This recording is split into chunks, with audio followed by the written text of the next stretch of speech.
आंनि दखानावथ' सिखाव हाबदोंमोन ओमफ्राय दा सिखावखौ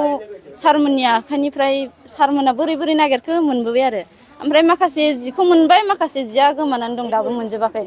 माबोरै मिन्थिया बे सिखाव खावनायखौ थारमाने सारमोना टारगेट खालामनाय बायदि जाबाय आरो ना माबा मा होनो आंथ' खोन्थादोंमोन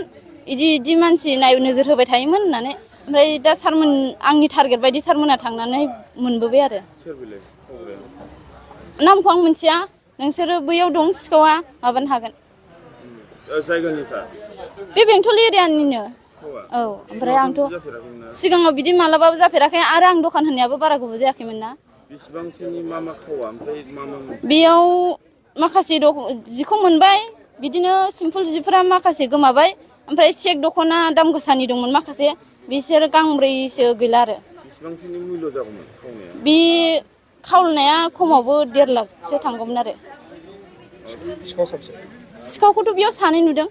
दंबावो नामा जानो आंथ' मिथिला साबैसेमोन बिसोरबा टिमाबा आंथ' दा बेयाव सानै नुबाय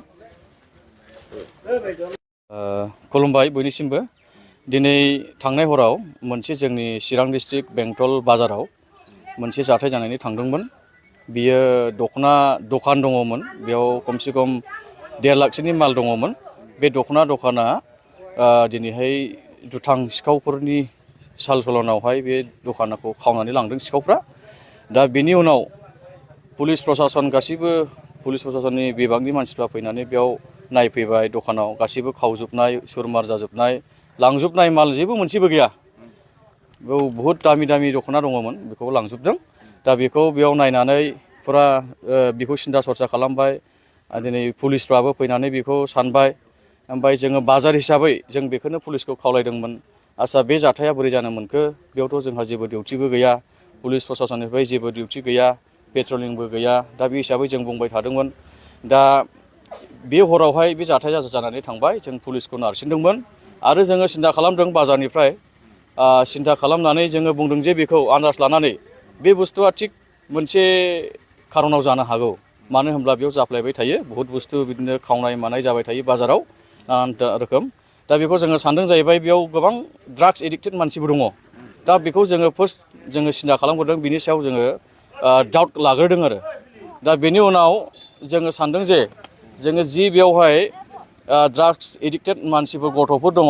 बिसोरखौ जोङो सानैसो लोगो हमनानै रायज्लायग्रोनाया मोजां जागोन नामा होननानै जोङो पुलिस प्रशासनखौ जोङो बुंदोंमोन दा बिथांमोना प्रशासननिफ्राय थांनानै लोगो हमहैदों थिग बे सन्देह खालामनायानो बेनो जानो हादों आरो दिनै दा बेवहाय जाय खावदोंमोन जायखौ लोगो हमहैदों ड्राग्स एडिक्टेड बिसोरो